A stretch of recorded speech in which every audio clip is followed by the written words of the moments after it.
çalar Ela'ya bak bak, nefesim tükenir. Hayal değil bu, hayatın ta kendisi. Aşkımız şimdiden, aşkların efendisi. Maşallah diyelim, nazarlar değmesin, ilan ettim. Bu kalbin sahibi de sensin. Maşallah diyelim, nazarlar değmesin. Bugünü yaşa, yarını hayal et, çünkü hep benimlesin.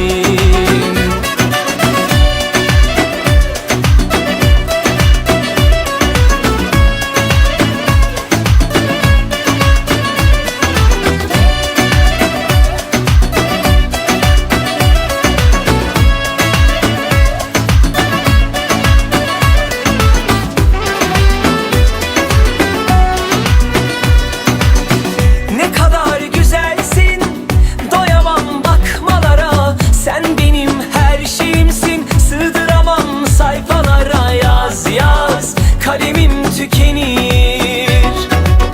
Ne kadar narinsin, kıyamam dokunmaya. Ne güzel gözlerin var, güneşte çalar Ela'ya bak bak, nefesim tükenir. Hayal değil bu, hayatın ta kendisi. Aşkımız şimdi